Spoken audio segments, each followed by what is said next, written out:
Engineer महाराज का मैं बहुत आभारी हूँ। उन्होंने मुझे साधना सिखलाई कि उन दिनों में भी नर्मदा यात्रा परिक्रमा यात्रा में था। उनके गुरु थे सीताराम जी, डूब क्षेत्र में थे, उस समय डूब क्षेत्र नहीं था। वहाँ उन्होंने उनके लिए गुफा खोदी। बहुत कम लोग कम जानते हैं कि इंजीनियर महाराज उनकी उपाधि नहीं थी, वो सिविल इंजीनियर थे, गोल्ड मेडलिस्ट थे पूना से।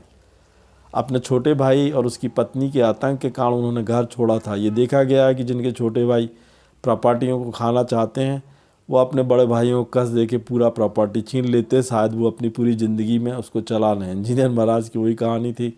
उनने गुरु के लिए गुफा खोदी और उसके बाद वो गुफा में वहाँ चंदन के पेड़ लगाए। पर विचित्र स्थिति देखी कि आज वहाँ के चंदन को पेड़ों को भी लोग काट के ले गए।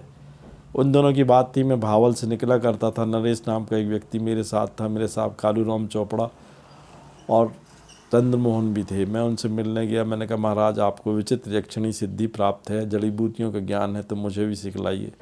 बोले तू नर्मदा में स्नान तो करता नहीं है। मैंने उनके पाँव छूने की कोशिश की, उन्होंने मना कर दिया। उन्होंने बोला कि सीताराम महाराज जो मेरे गुरु थे, उनके गुरु बनारस के थे, सर्वेश्वराम औघड़, इसलिए मैं आप गुरु तुल्य पाँव नहीं छूँगा, मैं साधना सिखला दूँगा। उन्होंने एक कुएँ के पास ले गए, मेरे ऊपर स्नान कराया 5 प्रकार की सुगंधी वस्तुओं से। फिर मैंने उस कालूराम को बोला, उसने बड़ा शिवलिंग निकाला, उनकी कुटिया में भावल में रखा। उन्होंने बोला कि मात्र तेरे को ये साधना 21 बार में सिद्ध हो जाएगी। मैंने कहा ठीक है महाराज। तो उन्होंने शिवलिंग रखा, शिवलिंग पे रात्रिकालीन हमने दिए जलाए, सफ़ेद फूल चढ़ाए।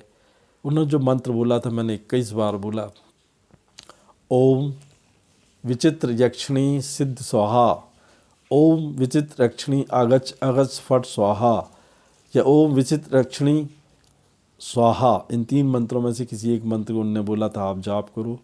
मैंने 108 बार जाप किया तो एक यक्षिणी खड़ी हो गई जो भगवान शिव की सेविका होती हैं।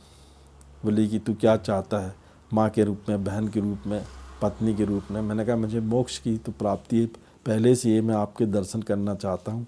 मैं चाहता हूँ कि आपकी इस विद्या से मुझे आयुर्वेद का ज्ञान हो और मैं लोगों का कल्याण कर सकूँ। तो बोले ये तो इंजीनियर महाराज आपको सिखला देते तो मेरी क्या ज़रूरत थी। मैंने कहा नहीं, आपका आशीर्वाद था। 7 सुंदर यक्षिणियों के मैंने दर्शन किए। मुझे इस बात का गर्व है आज भी, जब मैं उनको रात्रिकालीन शमशान में या जहाँ रहता हूँ याद करता हूँ, वो मेरे समकक्ष आती हैं।